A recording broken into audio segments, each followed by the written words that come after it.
যা হচ্ছে আপনার সাথে আপনার রব দেখছেন। আপনার চাচা জ্যাঠা মামারা কি করছে, বড় লোকলা কি করছে দেখছেন।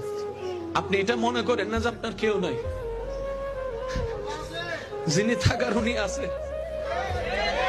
উনার নজর না থাকলে তো নিঃশ্বাসটা চলতো না, উনার নজরটা না থাকলে তো খাওয়ার স্বাদ বুঝতেন না, উনার নজরটা না থাকলে তো ডুবটা গোলার নিচে নামতো না, ওনার নজরটা না থাকলে খাবারটা তো ভাইয়া হজম হতো না।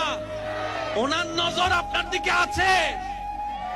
উনি আপনার শত্রুদেরকে সময় দিচ্ছেন আর এদিকে আপনার ধৈর্যের পরীক্ষা নিচ্ছেন। এক কাজে দুই কাজ, আপনার শত্রুদেরকে সময় দিচ্ছেন আর আপনাকে পরীক্ষা নিচ্ছেন। এবার আপনি বলবেন আমার তো কোনো অপরাধ নাই, বিনা অপরাধে সাজা কেন? তাইলে তো আপনার জন্য ডবল শুকরিয়ার বিষয়। সেটা হচ্ছে আল্লাহ তাআলা আপনাকে 10,000 বছর